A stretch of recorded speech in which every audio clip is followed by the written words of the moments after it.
Some of us like to think that we're independent in our beliefs, our thoughts, and our actions. But is this really true? I'm Dr. Rich Masek, the author of Ideolatry, God is Not Your Problem. Today I would like to explore the question, why? Why is a big concept, and it can be very unnerving when your 2-year-old learns to ask why every time you say something. But have you ever really thought about why you do what you do? How about why you think what you think? Or even more profound, why do you believe what you believe? Our humanity can be described as having 3 parts. We are spirit beings that have a soul and live in a body. Our soul consists of our mind, our will, and our emotions. These elements of our soul could also be called our thinker, our chooser, and our feeler.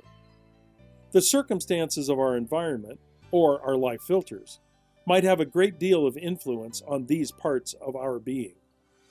Beginning early in childhood, life filters begin to form and shape you.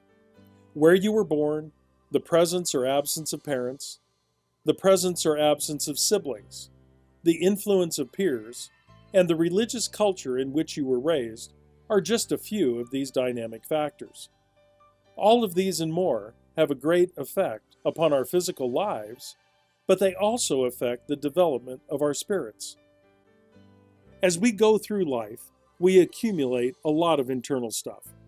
Some of it is good stuff, and some of it is bad stuff, like baggage weighing us down.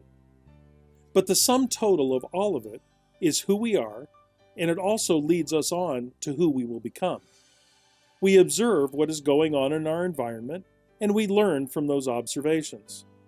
Then we develop a perspective which we use to assess, act on, or react to situations and ideas that we encounter.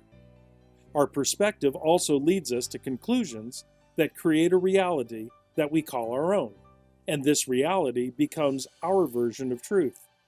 It consists of the various pieces of personal truth that we accumulate. Our acceptance of this personal truth is the basis for the why of our lives. This level of truth is also at the core of the term ideolatry, because our personal truth may be based entirely on our human intellect. Is your why based on environmental perspectives or situational relative truth? Is this where you find the why of your life? Filtering through our perceptions of truth and reality that come from our physical observations and experiences is a good thing to do. And at some point, we may need to do some house cleaning, because at our core, we are spirit beings that only live in our physical bodies for a short time.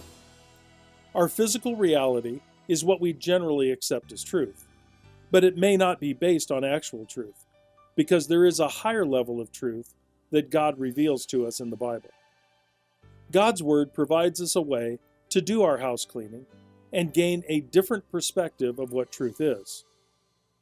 This perspective is based on God's truth, not the subjective, situational, and relative truth that can come from religious traditions or our personal experiences.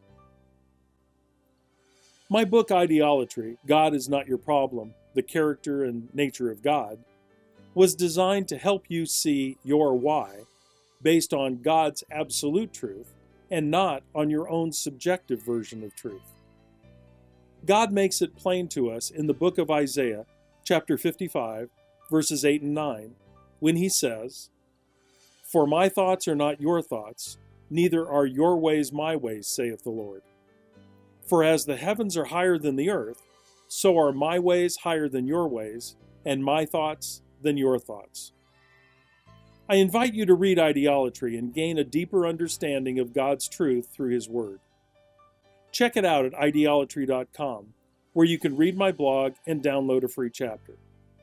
And please join me for the next episode, in which we will discover what telephones, computers, the internet, smartphones, radios, and TVs have to do with you and your relationship with God.